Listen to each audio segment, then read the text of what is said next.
உயர் நீதிமன்றத்துடைய நீதியரசர்கிட்ட நாங்க முறையிட்டோம். இங்க மாநகராட்சி நிர்வாகமே சரியில்லை, மேயருடைய கணவரே கைது செய்யப்பட்டிருக்காரு, அந்த மேயர் ரிசைன் பண்ணல, மிகப்பெரிய ஊழல் நடந்திருக்கு, இதை கண்டறியணும்னு சொன்னோம். நீதியரசரே அதை தெரிந்து கொண்டு தென்மண்டல ஐஜி தலைமையில ஒரு குழு அமைத்தாங்க.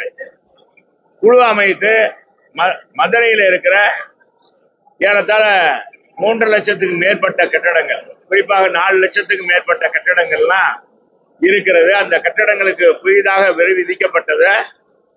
இன்னைக்கு பாத்தீங்கன்னா வீட்டுக்கு இருக்கிற வரியை காம்ப்ளெக்ஸுக்கும் வணிக வளாகத்துக்கும், அதே வீட்டுக்குரிய வரியை திருமண மண்டபங்களுக்கு போட்டு இடையில வர அந்த வித்தியாசமான தொகையை அதிகாரிகளும் மண்டல தலைவர்களும் எடுத்துக்கொண்டார்கள் தானே குற்றச்சாட்டு.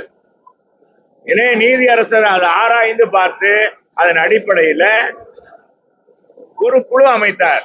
உடனே அவர் அமைக்கல, அப்புறம் அமைத்த பிறகு அப்புறம் தான் அந்த கைது நடவடிக்கை எல்லாம் நடந்தது.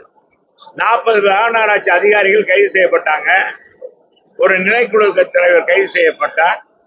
இப்படி பல்வேறு நடவடிக்கைகள் எடுக்கப்பட்டது. புயல் வேகத்தில் அந்த குழு தென்மண்டல ஐஜி தலைமையில் இருக்க குழு விசாரிக்க ஆரம்பித்தது. விசாரணையில ஒரே வாரத்துல 28 கோடி ரூபாய் கண்டறிந்தாங்க. ஒரு வாரத்துல அது தொடர்ந்து நடைமுறைப்படுத்தியிருந்தா உறுதியாக மதுரை மாநகராட்சிக்கு 400 கோடிக்கு மேல் வருவாய் கிடைத்திருக்கும்.